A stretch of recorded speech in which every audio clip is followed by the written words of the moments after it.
Welcome back to the Exchange Place podcast, y'all. Hey, y'all. Y'all know we are in this men series, and can I tell you that the men are coming up? They coming out hot and heavy. Everybody's walking heavy. I've been getting so many gems, and today I have somebody special on here for y'all. I have Joseph Wilson from Love Unscripted podcast. He is a therapist. He is a podcaster. He is an influencer, and he is one of my favorites. I'll say that. Joseph, I've kind of told you a little bit about this series that I'm doing. I lost my dad back in 2016 to cancer. And normally around June, I start to feel really, really low. And it's coming up on 7 years. Of course, we're in June. It is my dad's birthday. It is Father's Day. So it's often a reminder that he's not here. And I was actually in a session with one of my coaches, and we're talking about this process because I'm always kind of preparing myself and trying to navigate it before I get to this space, like what to do. And I really wanted to honor my dad. So since I started the podcast every June, I normally have men on. This June, I almost didn't do this series. What? I almost didn't do it. Yeah, I almost didn't do it. I don't know. I was feeling like I was concentrating more on what I had lost instead of what I had. And I said all that to just say that my coach said something that really penetrated my whole spirit, and it left me thinking. He was like, the way to replace grief is gratitude. And I started to think about all the men that are in my life, whether near or far, who I am watching, who I am inspired by, who I am encouraged by, and you are one of those. So I thought it'd be amazing to have you on the show. I'm also thinking about, though, we ain't gonna tell nobody, but I'm also thinking about having you on my new Therapy Thursdays edition as well. But I haven't asked you yet, so I'm not gonna tell them you're gonna be there. I'm just gonna throw that in there for you. But I love what you're doing. I love the conversations that you're starting. I love the healthiness behind them. I know you're a therapist, so I think it's healthy conversation. I know sometimes it goes left because we're in social media. Way left. Way left. But I love that you are having healthy conversations. And my platform is one of those too, where I kind of want to bridge the gap and start having conversations, not necessarily that we can fix everything, but that both sides can kind of get, you know what I mean? Like perspective and understanding, and start to listen to one another. So you are who I am honoring today, sir. You are honored. You are seen. We love what you're doing, and we just want to welcome you to the show. That was a long introduction, but I had to tell you all that. Right. No, but thank you for having me. I enjoy listening to your podcast as well. And you're right. It is the conversations that we're having, one, internally, and then with those that we're doing life with. Like, that's important, whether it's friends, family, coworkers. That conversation is the only way we're going to bridge the gap. And I think what I'm really encouraging people to do is to talk with each other instead of talking at people. Like when you get talked at, especially with love or life topics or situations, it gets difficult because we have feelings and emotions. Yeah. Like we have soft spots as we're going through. Like I had to continue to remind people like, yo, go ahead and be easy with yourself with Father's Day coming up, because everyone doesn't have the same experience on Father's Day. So when you see someone, if you talk about your father and you start to notice that they start to shift or their body language starts to droop or something like that, or their facial expression change, be willing to have the conversation, because there is a bridge that can be crossed where we can support each other. There's support that can happen from conversation, not just us talking at each other and telling everyone what they're doing wrong. So I know. I love that. I actually put up a video because of that, because I think sometimes we're not thinking about that. Those of us, whether it's Father's Day or Mother's Day or Christmas, for everybody, those holidays aren't happy ones for whatever reason, whether it's grief and you're grieving the people that were there last year and are no longer here. And I put up a video because I often think about that, you know, on Father's Day, everybody's, and it's not like, I don't choose to be sad on Father's Day. Like this weekend in general, my dad's birthday was that Friday. My grandfather, who's no longer here, was Saturday, and then it was Father's Day. And I was just like, I try to make a conscious decision to like, okay, I'm not, but you know, feelings happen, and you just, you know, and it's overwhelming to see on social media everybody with their dads. Do you know what I mean? So sometimes that is just like a trigger of like, I was in a good place and then I went on social media and now everybody's like, yay, happy Father's Day. And I'm just like, I don't have that same feeling. I can't tell my dad, you know what I mean? Happy Father. I mean, I can't tell him that, but you know what I mean? He's not here to really, you know, be able to receive that. But I want to go back to something that you said about not talking at people. Like how do we start that? And I mean, I know you've already started that because I feel like your page is that. I have gotten all different comments on your page because I usually comment.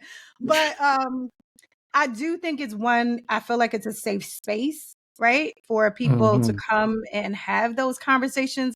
I think with social media, is it us taking those conversations off social media? Like, what does that look like for us to start doing that? So one, you have to get real comfortable with self. Get used to having internal dialogue about these topics with yourself before you start talking to somebody else. I don't think people take enough time to really evaluate what they believe and know. They don't do that a lot. What we Okay. do is we respond based on a feeling or an emotion we're having in that moment.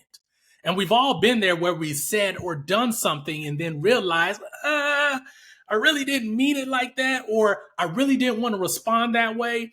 And that comes from, on some level, thinking and responding faster than we're willing to listen. We have to be willing to listen in order to have conversation, to be able to understand other people, to be able to even understand ourselves. We have to listen to what our heart is saying and listen what other people are saying. So I'm a big advocate for people spending time in silence. We're in a social media era where everyone has the cell phone. Everyone has Netflix on going to sleep. They have some type of device that is always feeding and pouring into them. Listen, everybody has headphones in. You go out in public, people are walking around and got headphones in. There's always something coming into our senses. And if you take time to really sit in silence, get to a quiet space, you'll really start to piece through what voices are mine and what is messaging that's coming from external places. Because here's the thing, I really believe there are people talking from a place of, I'm just regurgitating what I saw on social media about any given instance. That's what it is. It's a lot of regurgitation. You can literally say A, B, C, D. I knew it was coming. But you can tell when people are genuine because when they're having the conversation with you, it's coming from a place and you can hear it. I promise you can hear it. People are like, hold on. I'm a human. I mess up. I make mistakes. So let me first listen with grace involved before I come with condemnation. Yo, I'm a messed up person. Yo, I make bad decisions. I don't always do what I know to be right sometimes. And so when I'm listening to other people, even if I don't agree, I can at least listen to understand. Yeah. And with understanding, there can come connection because I'm not placing judgment or blame on what you said. I can see how people do that. Like I've worked with people who have different types of substance use addictions. And if you listen to their story to understand, you'll be like, well, how did they not end up there? Like, how do they not end up in that position given their situation, their circumstances? And that puts me in a different place to listen and be able to support them rather than placing judgment and over analyzing everything they're saying. So we got to first, So we got to have some compassion. Yeah, I love that. And that just reminded me, I was actually on another one of these episodes, I was saying that I love the reason I honor my dad even more is that I got to watch his process. And my dad was not a perfect man, right? So there are things in my childhood that I 100% still don't agree with still, you know what I mean? It affected me. I was impacted by that. However, I watched him grow. Though he was my parent, he was still growing himself, right? And in the 18 months that I had with him, it was such a beautiful time for me because I finally got to know him as a person and not a parent, right? So there was a level of grace in understanding the why behind it. Didn't excuse what happened, but it did allow me to give him a different level of grace that grew our relationship to a whole nother level. And I know without those conversations, which I know all of those were not easy conversations, I know that we would have never gotten to the point, you know what I mean, that we were when he left here. So I totally agree with you. I always say, one of my friends always says, "You always trying to figure out both sides." I'm like, I'm always trying to figure out where people are coming from. Like, I may not be able to fully understand because I've never been through certain experiences and all of that. But I said it really, when you understand someone's story, like you said, it gives you like man, I see how you got there. It's not an excuse for you getting there. It's just like, I might have been there too if I went through or endured what you endured. It allows you that grace, and I pray that people, like you said, are slow to speak and quick to listen. Like, let me listen and really digest. I think the other thing too is that we don't allow ourselves to process. Like, I'm a processor, so I'll like hear something. I'm like, I am not sure how I feel about that. But let me get some time to, like, even what I told you about my coach when he was like, replacing grief with gratitude. My instant feeling of that, honestly, was like, I'm not replacing my dad.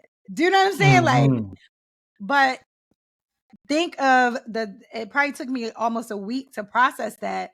And I was like, man, I have some amazing men around me. Like, you know what I mean? Near and far. And that doesn't replace him to that extent, but it does give me people to glean from. It does give me people to lean on. It does give me support around me.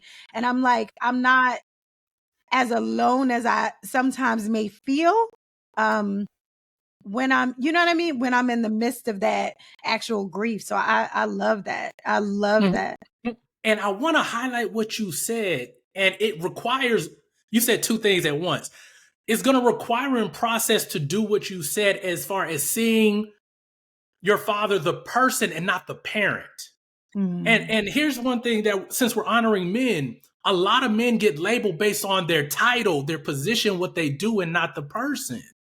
But it's hard to do that when we only see people as titles.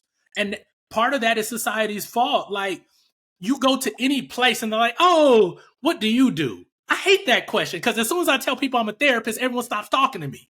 No one wants to talk. "Oh, you're gonna overanalyze me." No, I'm just here to have fun, have some pizza, do bowling just like you. I'm not here to be my title. But because people put so much emphasis on men, especially what they do, what position they hold, we sometimes don't get to see the person.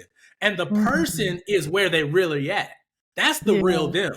Like, there's a me that is not the therapist. I don't want to be the therapist all the time. It's exhausting. It's mentally fatiguing. I'd rather be the person who makes jokes, going hiking, and talking about sports. Like, that's the person that I am in my core. But if you only judge me based on the title, you only see therapist. You only have one way of viewing me. When I'm multidimensional, like I said, I have flaws, but I also have a lot of cool stuff about me that if you took time to get to know, you would be able to see. Yeah. I love that because I think sometimes too, we get caught up in the what we do instead of who we are. So I have two boys, and one 21 and one who's 16 going on 31. And I often tell them they're both athletes. And I've seen just over their career, my oldest son, who's again in college for basketball, like people kind of, they've put you and placed you in this box of athlete.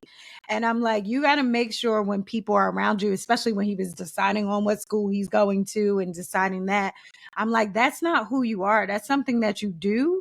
But make sure that the people that are around you love who, you know what I mean, DJ is, not what you do only, because you will get people who only want what you do. So we too have to be careful how we present ourselves. Like, yeah, I'm a little of this and I'm a little of that. That's what I tell people when they ask me what I do. A whole lot of stuff, a whole lot of different things. So I guess for men, since we are honoring men, like how, because it's a cultural thing too, and I know men have been this, they have to be providers, they have to, so like how do we get men out of that performance place of just like what they do to like really get to the core of men? Because I sometimes I feel like, I know I've met just in dating men who kind of present that way, like with their resume, so to speak, opposed to like their person. And I think they can miss good people, and not just in romantic relationships, but just in general. Like I want Joseph who hike. I want to go hiking, right? I like hiking too. I want to go hiking. I want to laugh. I want to bowl. So like, how do we start to get men? Because I know it's not going to be an overnight process, but how do we start to get men out of identifying only with what they do, and like people out of that whole thing? Like, where do you think we start? Yeah, so people are always going to try to put labels and titles on us. We can't control that, but we can control what we say and how we label ourselves. So we Mhm. have to start distancing ourselves from the labels and titles and replace them with who we essentially know we are on the inside. Now, you may not have been in touch with that person in a long time because you put the helmet or the cape of your position and your title on for so long, but Mhm. at some point you knew who you were. And so that takes time doing things that you enjoy that are not work related. Mhm. You have to do things that fill your tank that are not associated with some type of result.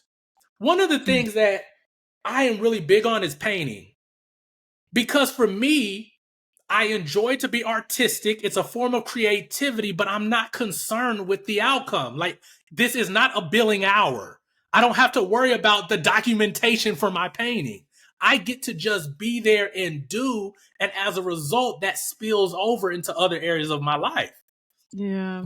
Men have to start doing things that they enjoy, things that feed into them, so that when other people try to put stuff on you, you are so full and filled and confident with who you really are that you can push back on it. Because people are Mm. going to try to do it. We can't control it, but we can control what we allow in our space. Hey, I don't want to talk about work right now.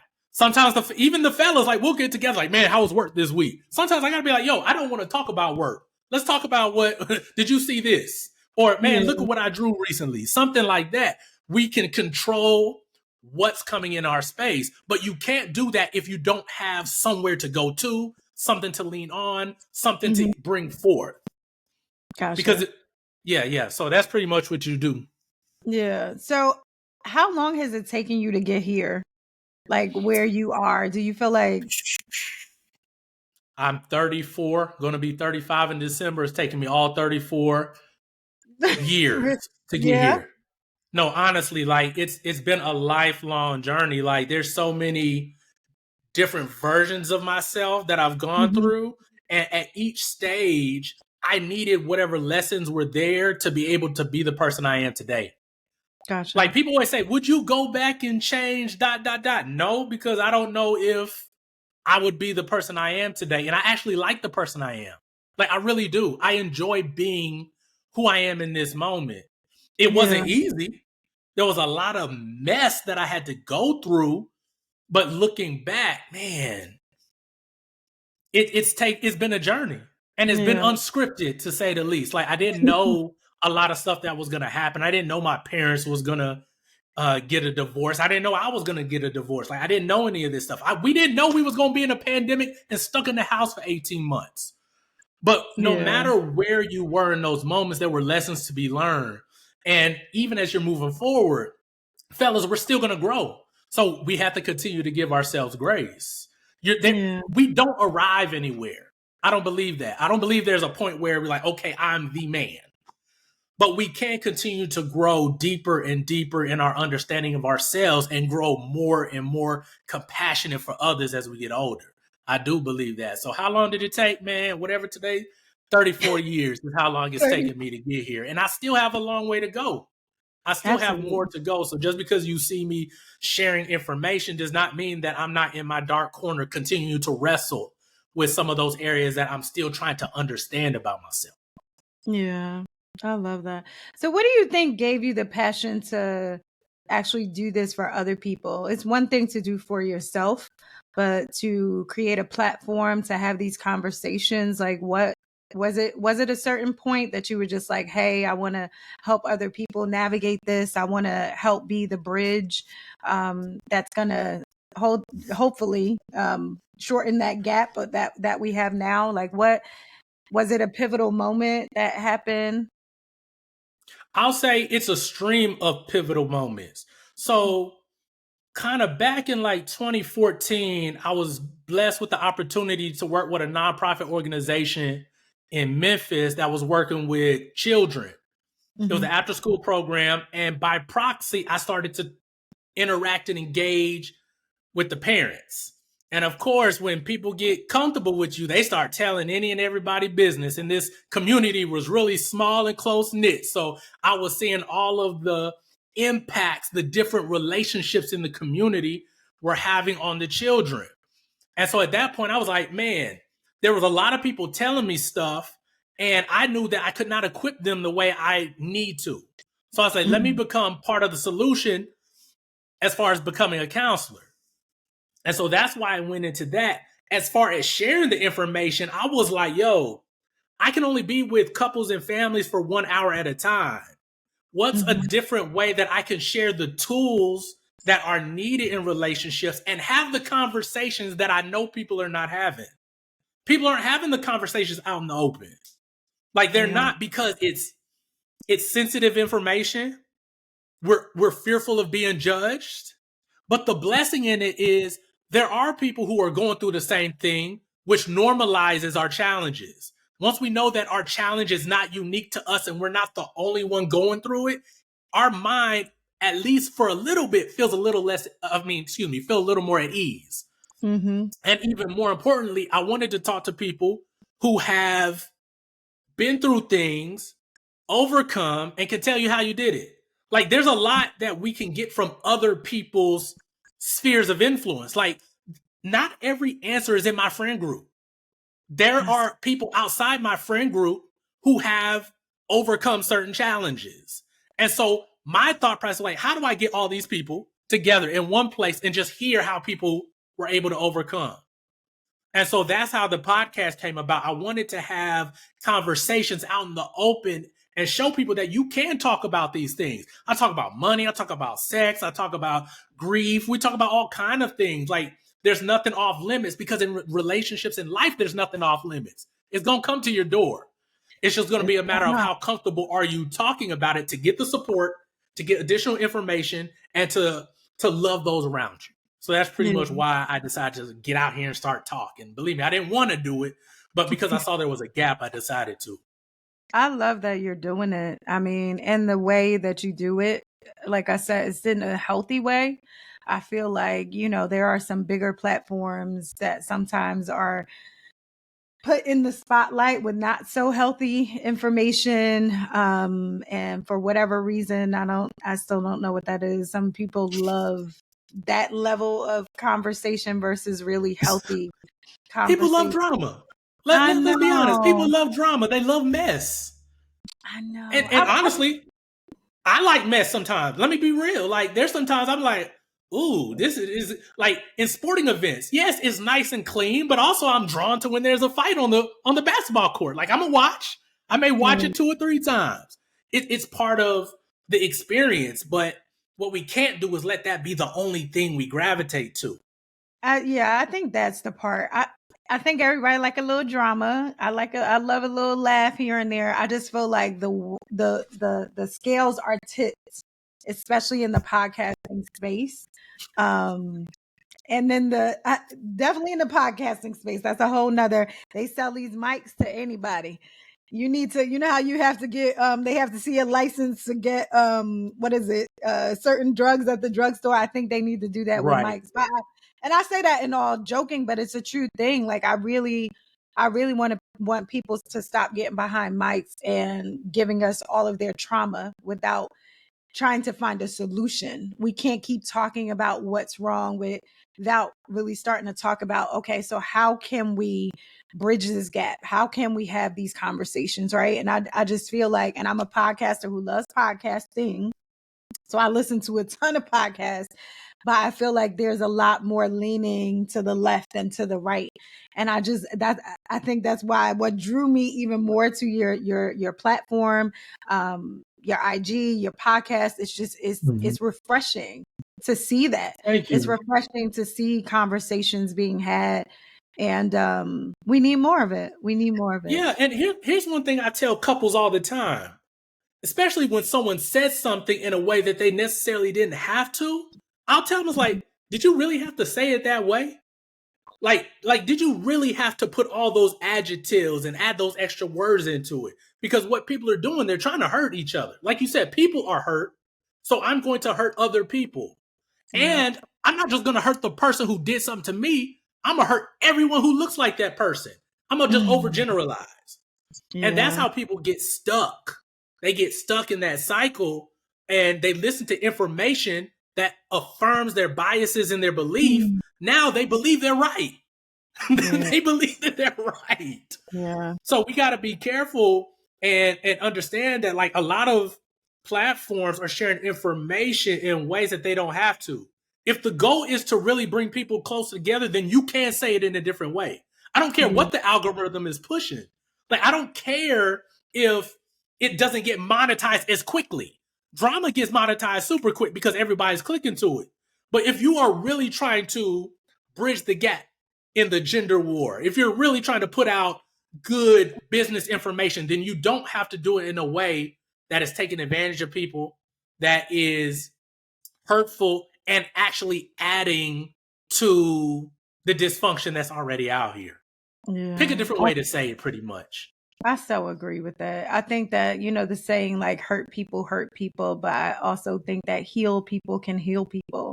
And I think with platforms that speak life to people, you know what I mean? We can get to a place, because in my head, whenever I'm talking, I'm thinking about a whole lot of people, but I'm also thinking about the next generations. I'm thinking about my children and what they're going to be encountering if we keep going in the direction that we're going.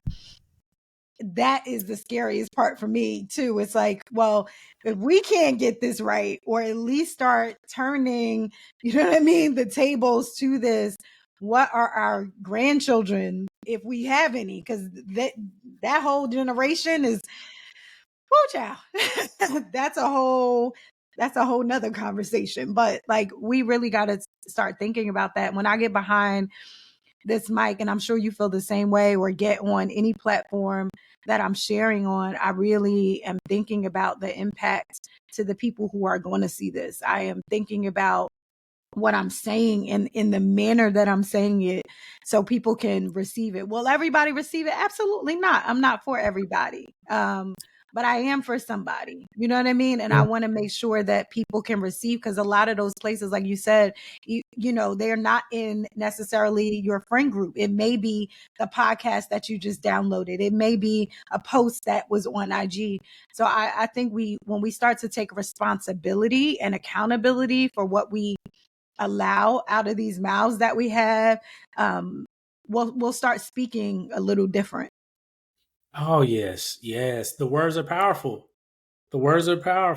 And I believe people who are pushing positivity, pushing genuine solutions, are going to be around for a long time. Because here's the thing, positivity, people long term are going to be drawn to it. Because here's what happens. People at some point in time are going to get sick and tired of the same old. And they're going to need something different. And so I always try to encourage people who have positive platforms such as yours and a lot of my other people, because I only keep positive in my feed. Like, keep doing it. Like, there is going to be change at the end. Same way when I'm working with singles who are like, yo, Joe, like, I've been holding to my boundaries. I've been doing the self-care and self-work. I've continued to come to therapy, but I'm not sure if it's gonna. And then literally a month and a half later, I met this guy, and it changed. Like, they get what they wanted, but because they didn't go the fast route, because they stuck to the positive stuff, the stuff that's working, the Yeah. solutions that they found through therapy or through other people, now they're able to get what they really want. And I think we're going to be able to help a lot of people get there. They're going to get what they really want if they stay consistent with the positive. Yeah, I know what that. I'm glad you brought up love, because I think often I've been single for quite some time, quite some time. But it's the most beautiful place that I've been, and I know a lot of people won't understand that. I really love where I am. I love who I am, and my tank is full. Like, of course I desire marriage, but if I never got married, like I have amazing friendships. I love me, like, in a different way that I don't know if I've ever been in this space that I've been in. And I don't want to rush it. Like, I feel like what's the rush? If it's gonna be for life, like, I want to choose correctly. I think so often, especially on the women's side, this is how I felt. I can't speak for all women. I'm going to talk about me, from my woman perspective and my experience. I always looked at marriage and relationship like the man gets to choose you. But I never really thought about, like, and this is probably going to sound silly, but I never really thought like, oh, I get to choose them back. You know what I mean? Like, oh, I get to decide that this is the person. And I think that has to do with, just how we're raised, this whole fairy tale thing that we're fed about love growing up, especially as little girls. In a time, I'm a woman of a certain age, especially in a time when I grew up, it was just like this in person sitting in the tree, KISSING. First comes love, then comes marriage. It was just this thing of how things were supposed to go. And I was one who, of course, thought I would be married probably at 20 something years old. You couldn't have told me I wasn't going to have the picket fence and the 2.5 children and all this stuff. And when that timeline didn't happen, I was like freaking out. Like, okay, what's wrong? What's going on? But I think right now, I'm like, that is the best decision that God made. Because Right. who would I have met? Like, first of all, I wasn't this version of me, right? I've grown a tremendous amount. And even what I want, desire, I would have never chosen that even before. So I probably would have been divorced, right? Or I would have been unhappy in a marriage, probably not wanting to leave it because my parents were together 40 something years and miserable. I probably wouldn't be doing what I'm doing. I'm just like, I'm so grateful that I had the opportunity to wait, because I do feel like, though I know that I'm still growing and still becoming, I do feel like I have a better idea of direction of where I'm going and need of what I need. You know what I mean? For someone who's going to come in my life and lead me. Yeah, and think about it. And here's what I tell everyone. And this is where I've settled at. People have more time than they think. People have more time than they believe they do. Like, America, especially, I can only talk from being here, is obsessed with mile markers and checkpoints. Mm-hmm. Like, if something doesn't happen within a certain time frame or before a certain age, you are either behind or ahead. And that's not realistic, because how many times do we, if you've ever went back to a high school reunion, those people who were supposedly ahead of the curve are now not the ones that are prospering. They're not the ones who are what we would consider to be successful and be at their ideal marker at whatever age you're at. We're obsessed Mm-hmm. with that. And I think when people take more time to be comfortable with themselves than trying to fit inside a time constraint, you actually will be able to make better choices with partners, this man or woman.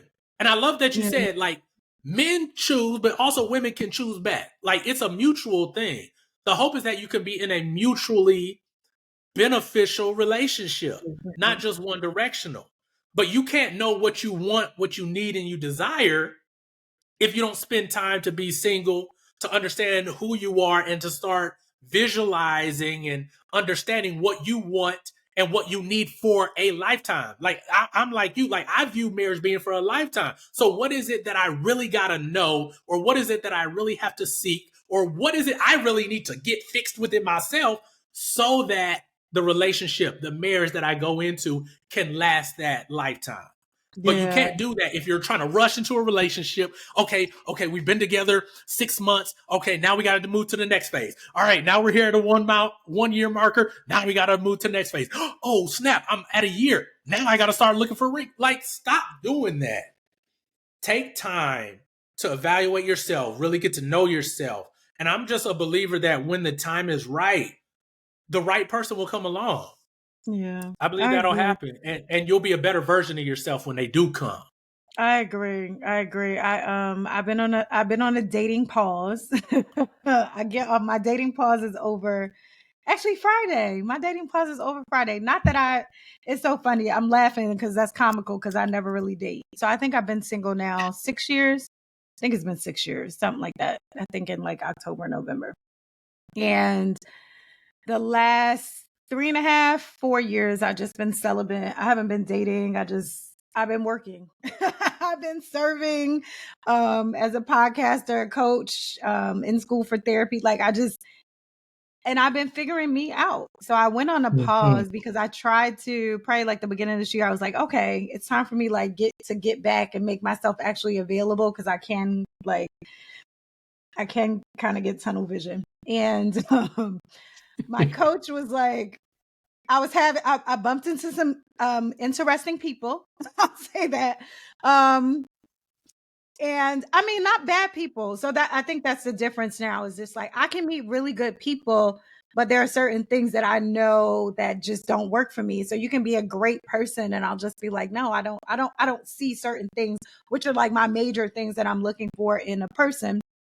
Right. I don't see that you know, in you. You know what I mean? You may look good on paper and you may be like a good, a good person. However, a good person doesn't mean somebody that I will allow in that space. And whether that's a person still needing to be healed in certain areas, and we're going to continue to heal. I don't want to, as you guys listen to this, make it seem like I've arrived. It's not that, but I am at a different level of healing. I've done a lot Right. of work and it's been a painful process.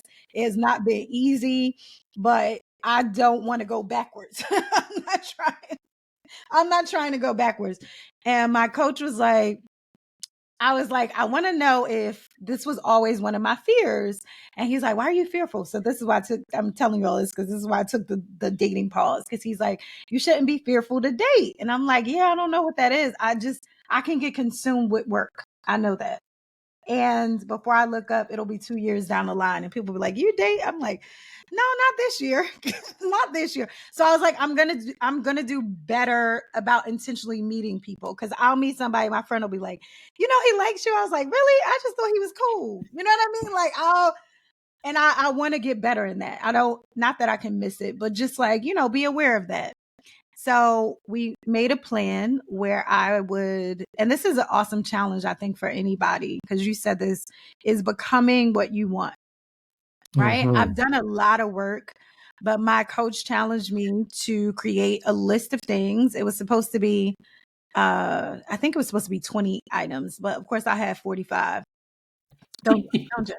It is characteristics. I'm at a point in my life where, of course, I have to be attracted to my mate. That's not what I'm saying, but characteristics about like really what I want, and then certain things that I can't become. Like I can't get taller than I am. Right? I'm just saying. I do want my husband to be a little bit taller than me. I'm only 5'5", soaking wet, and now I'm probably giving myself an inch or two. So like I'm little, so I'm just like, God, no, you ain't told me that. We gonna work on that if that's the thing. But seriously, I made a list of 45 things, and I would take one thing. So let's say that thing was being self-aware or accountable, whatever we want to say. And one day I would write down what that meant to me, what accountability actually looks like, how that shows up in my life. And the second day I would just kind of, like you said, be in silence to like receive whatever that is, of like, am I accountable? Can I improve on that? Where do I find fault in my own self? So it's a lot of self-reflection throughout these, what did it end up being? I think like 70 something days. I've been doing this. And it's been eye-opening. Like, there were some things that I had on my list that I was like, I could do a better job in that. Right. And it was also the how to do a better job in that, because I'm like, I also want to be the best version meeting whoever comes in my life as well. And I don't think men or women often think about that. You know what I mean? Yeah. We got. No, I was going to say also consider this. It's good to have list. It's good to have certain criteria that you're aiming to hit for yourself and your partner. Mm-hmm. But here's one thing that I don't think people think enough about. Life is unpredictable as heck. Yeah. Like, there's no way to simulate some of the situations that I've heard in therapy. Like, these are like 1 in a million, but it's happening to so many different people. But it's their 1 in a million. Like, it's their challenge. Like, how do you predict that your child gets hit by a bus? Like, you don't. That changes a relationship. How do you predict that your spouse gets sick and is now bedridden? Like, how do you prepare for that? Like, you don't. But there are some things that you can really do to focus on that will supersede a lot of the situational stuff.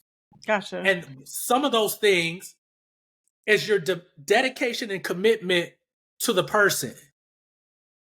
Whatever that looks like, because you're not always going to have the same bandwidth, the same level of energy, the same level of compassion, the same level of anything at any given moment. But what holds people, and people give their mind, they don't give their mind enough credit, that if you purpose in your heart that this is my person, you can get through some stuff. But if it's hinged upon that they have to have this and be this and act a certain way, then now when unpredictable stuff happens that you have no plan for, you're going back and looking through your pages like, hold on, where's this in the manual? Now you got to live. Now you got to really show up. Now you got to really love. Now you got to really do till death do us part, in sickness and in health, and forsaking all others. Like, that becomes real. That's when your marriage starts.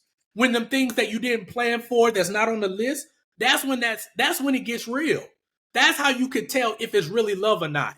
Or if it was, we just happen to be compatible based on what our wants were. We got to think about that.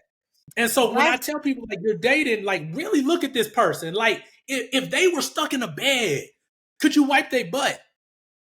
Like, come on, like, be for real. Like, we talking real life. We just came out of a pandemic where people lost their spouse and couldn't go into the hospital. Like, come on now. And I think people take relationships, love, and marriage too lightly. And that's why I'm passionate right now, because I know people are not taking it as serious. It's a game for them. Like, you don't need marriage if you just want to have fun and hang out and kick it with somebody. What do they call it? Situationships? Like, we got that for that. Go do that. But if you want something that's like real and that adds to your life, because marriage does have a benefit for both men and women. Stop only highlighting what you want to highlight about marriage for men and women. That's what they're doing. There's benefits for both. And you are going to get to a point in life where you will want someone to care for you. At the bare minimum, to care, to hold your hand. Men, you're going to want someone to rub your head, pat your back. Ladies, you're going to want someone to hold you, give you a hug. Like, you're going to want that. We're people. We're designed for connection. Everything in our body says we're meant to interact and connect and touch and be with people. So don't give me the, I don't really, I'm okay if I'm 100% solo. Like, there's studies that's done on hermits who live out in the mountains, who have no contact with people. You know what happened to most of these hermits? Go crazy. They get psychosis from a lack of interaction and touch with people. Wow. So I'm just saying, like, if you really want marriage, then you have to start evaluating people based on things that matter. Let me give you some. Do you guys turn towards each other in conflict? That's one of the strong predictors of a good marriage. Can you disagree and still walk alongside each other? Like, can you do that? do I allow you to influence my behavior for the better, of course? Like, can I be wrong and you tell me I'm wrong and I care about you enough to move in the opposite direction? Those are predictors of solid marriages. Not her wasted hip and thigh ratio, not her bra size, not his height or his bank account. Those don't mean nothing. Because what's going to happen is when life starts happening to you, now you got to really decide whether or not you care about this person. And here's what's happening. And I'm taking out any cases of abuse, any neglect. I'm not talking about those. I'm talking about people are walking away because, oh, this ain't what I thought it was. My expectations are off. You were not meeting my expectations for what I thought we were going to do. And because I also don't want to fix it, I'd rather start over and try again. That's what's happening. That's what's happening. I'm sorry, I sit with it too much as a counselor. That was so good. That was so good. Yeah. I love that. And I love your passion behind that. You said something that I often say. I feel like my next relationship is my relationship. Like, that's my marriage. That is like, I feel like love is really a decision. Like, I'm going to decide to be in that relationship, right? I'm not planning I don't have an escape plan, right? And I think we live right now in this place and culture that everybody is just planning their escape plan. You didn't come to stay. I'm coming to stay. So if you're not about that life, just keep going, because this ain't that. It's gonna be to death do us part, right? This is it, right? And I think I want to know, for the people who are listening, who have the mindset of like, I want a relationship where we both have chosen each other and we chose to stay. Like, whatever happens, we know we are each other's person. We are working through this. Like, what do you feel like are some tips for us going into that type of relationship? Because I do think that is a different level of commitment that people are not necessarily used to seeing, first and foremost. Like, are there any tools or tips you could provide to help us navigate that easier? Yeah. So, this is your person. Every single day, spend time talking with them about what you want to do in the future. Talk about what has happened to you in your past and talk about where you're at right now. Back to conversation. I cannot know what's going on with you if we don't talk. Like, it's not always having to go and do something. It's the talking at least 15 minutes a day kind of things that allow me to get inside your world. If there's a problem, now there's dedicated time where I get to hear you. And if you want my support, I can help. If you just want to vent, guess what? Now you get that energy out. But you have to be spending time every day with each other. And now I know everyone may not be in proximity, but we have technology. We find ways to do everything else. If this is your person and you're trying to plan for forever, do the things every single day that will make forever happen. Spend time with each other, get in contact some kind of way, talk about your days. Yeah. Get caught up. And then also find out what is your style for having conversations when things get emotional. Like, just get that out the way early, like soon. Because there's always going to be some level of emotional elevation as you're moving through life. Kids are getting older, or you're having a child. Our parents are getting older. Like, those are going to be stressful conversations. So regardless of what you're going to talk about, what's our method? Okay, when we got to talk about something serious, we sit on the floor and we hug for 2 minutes and then we had a conversation.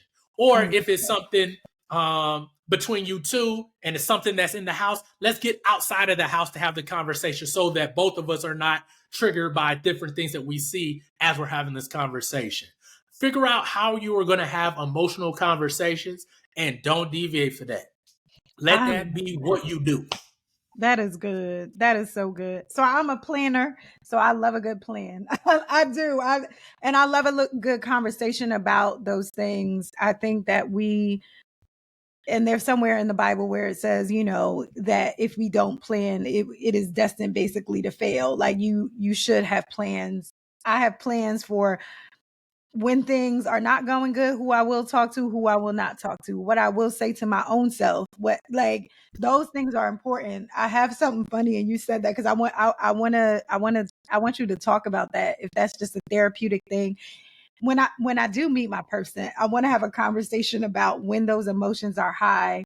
There is something, I took a class, and this is a while ago, that said when you're emotional like that, and especially for people who yell or who have been exposed to like domestic violence, or that both people getting on the floor and having conversations, you can't yell in a certain position. Like, you know how little kids lay on the floor face to face or whatever. It's impossible to yell to a certain, you can only get to a certain level when you're at that place. And you're almost like kids, that most people, when they're in those spaces, they end up laughing at one another instead of being as emotional and caught up in that feeling. It kind of breaks. It's like kind of like an icebreaker to have conversations. So yeah, a lot of when we're communicating is our position and posture.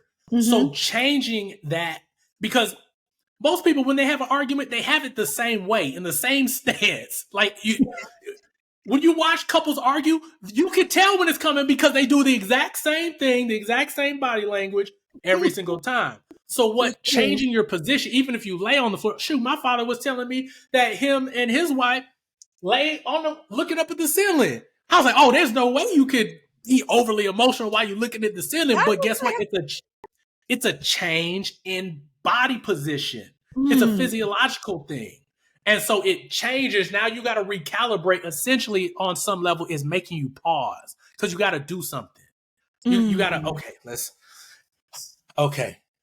There's time for your body to semi-regulate and then have the conversation. So yeah, that's one of them old adages that people have said. And there's also research to back up that changing your body position when you're having emotionally elevated conversations changes how you actually have those conversations. I love that. I'm using all. First of all, you giving me so many tips. When I get in I'm off my dating freeze on Friday, so not that I'm gonna be moving, but you know what I mean. When I get to Georgia, I'm gonna try all this out. I'm gonna meet a nice gentleman caller, and I'm gonna try it all out and let you know. Hey, I'm telling, get your shots up. Get your shots up. The only way, and this isn't even you. The only way you get better at dating is to do it. Like do it often. Like, you only get better at communicating your needs, identifying what you do and don't like by actually doing it. There's so many people I see that are like, you know what, I'm not ready to get out there, especially if they've been through like a long-term relationship and they break up or a divorce. They're like, I don't know if I want to get out there. And I always ask, like, okay, well, do you want love and do you want to be married again? Yeah. Well, then at some point, you're going to have to get out there and get the reps in. You got to get the reps. Do you suggest, or I know this is going to be person to person, but do you suggest that people date multiple people? Absolutely. Really? Absolutely. Absolutely. I listen. Do 5 or 6 if you can balance. Get to that number, because here's what it does. People spend too much time on one person. People can spend a longer part of dating, not relationship, dating than they need to be. So what it does is you get to compare what you do and you don't like versus how you are being treated. But if you're only being treated one way by one person, how do I know that I prefer him to come to the door versus to just shoot me a text? There's an experience behind meeting different people. And if you're only doing one experience, and like I said, I feel people are dating way too long, like in that talking phase. Like, you should be, I'm not going to get into that yet, but when you're like, you got to date multiple people to get different experiences to be able for you to evaluate what you do and you don't like. Okay. If you're spending 6 months just in the talking dating phase, you missed out on 6 months on meeting other people that could potentially have what you want. Like, it's out there. It's just a numbers game. And if it's a numbers game, then you have to get out there and do it often enough. Interesting. So I'm probably one of the worst daters, if I'm honest. I the capacity for, even when you said 5 or 6, you can't see my brain, but it was like, oh, heck no, I can't even. Yeah, and you don't have to get to 5. Even 2 is still multi-dating. Yeah. Have something to compare. How do you know if a tomato for your pasta sauce is really a good tomato if you have nothing to compare it to? It's a good point. Like one may be a little redder. It may be a little firmer. It may not have any bruises. Like, you'll be able to see it. But if you just have one, and I'm making my relationship decision based on this one that's in my hand, there's not that many perspectives for you to choose from, or for you to even really know, oh, I like this. Even though this was good, there's nothing wrong with it. I prefer that. But you don't know that if you only have one person that you're only considering. Okay. I'm gonna take this. Yep. Remember I told you it would take me a while to process everything. I promise I'm gonna end up DMing you, like, you know what you said in the podcast. And here's the thing: if you don't want to multi-date, you don't have to. There's nothing wrong with that as well. I'm trying. Like, some people only got the capacity to deal with one person. I think because I haven't dated in such a long time, in general, I've never really been a dater. Like, that just has not been my life, where I multi-dated people. Even when I wasn't this version of myself, I didn't. Now, I'm not giving nobody 6 months of my life in the talking phase. They usually don't even last. They don't even last a couple of weeks, because usually I'm like, I don't think this is going where I thought it was going. It was nice to meet you. We can be cool, but that, relationally, that it's not looking good for us. And I'm usually very honest about that and very clear. But here's what you could do. Like, let's say you're still dating one person at a time. You have to get really good at firing quick.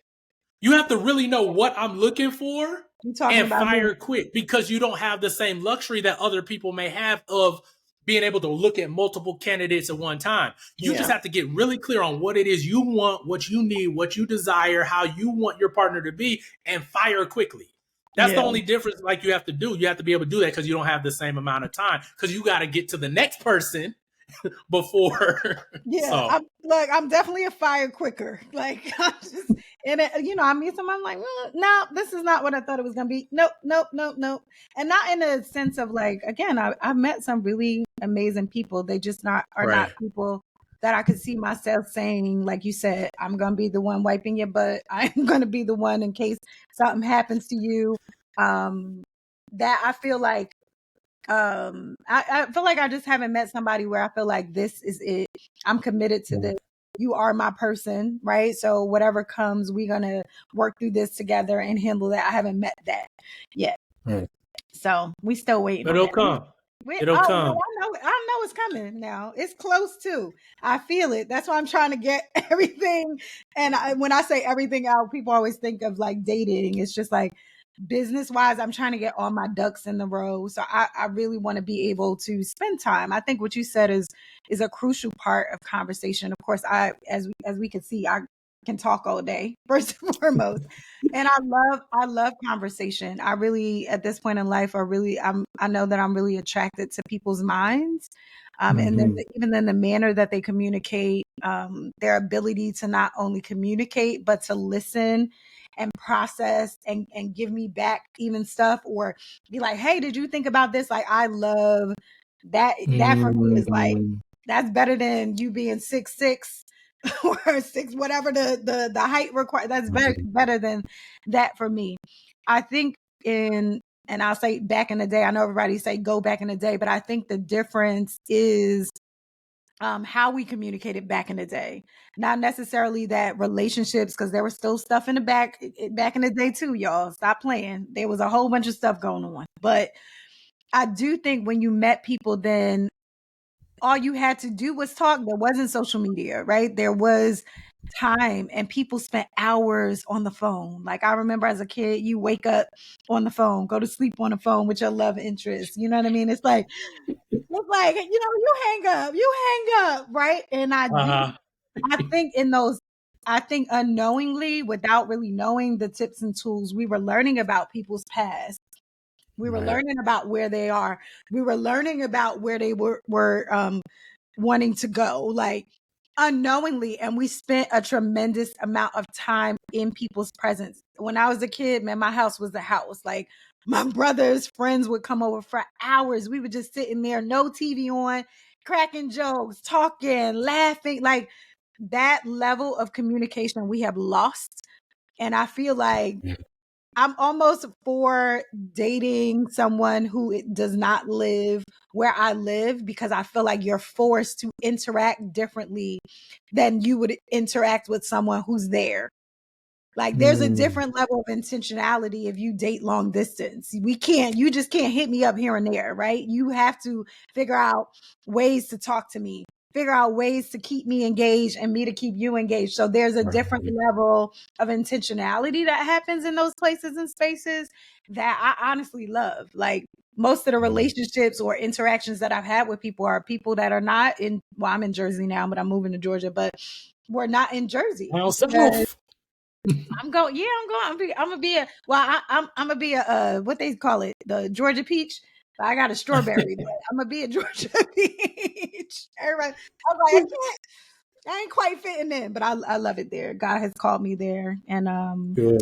that is the extension of the show right now.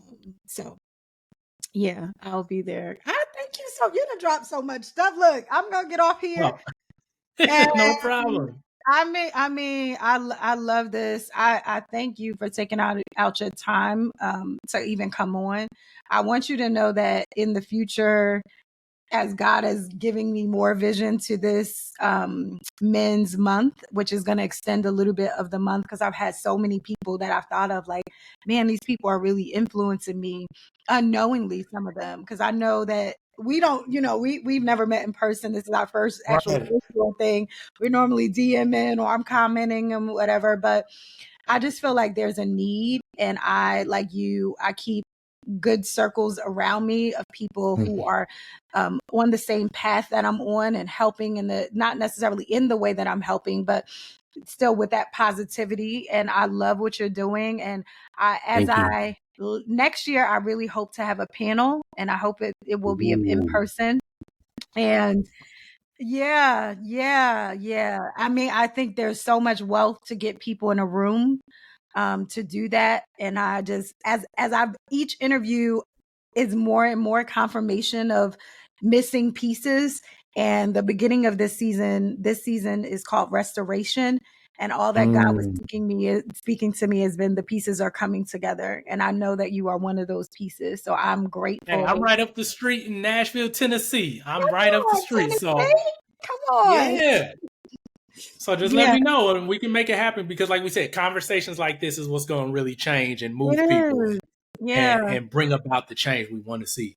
Yeah. And I think the in-person is going to do something different than even podcasting can do, to get everybody in the room to really feel, you know what I mean? And have all of those different men to be able to speak to and talk. Cause I do know that I feel like men are getting a hard rap too and not being listened to, because people are so like you said, quick to speak. Man can't even tell his experience of what he's been through.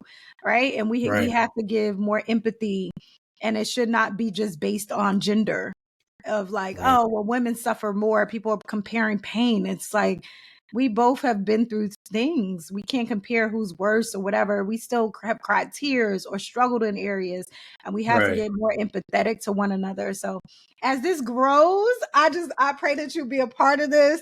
I'm already signing you up for a therapy Thursday as we get closer to that, which is a new segment I've been doing. Yeah. But I appreciate you. Can you tell the people where to find you, how they get in touch with you, anybody who's looking for a therapist, if you're still taking clients, how to get to your podcast, like where can they find the one that just dropped all these gems and got me over here like Yeah, so you can find my podcast on all streaming platforms at Love Unscripted. On YouTube, you can find me on Love Unscripted HD. That's where I post some videos for the podcast. On Instagram, you can find me on love.unscripted. That's my only account. And that's where you can find me. Hit me up.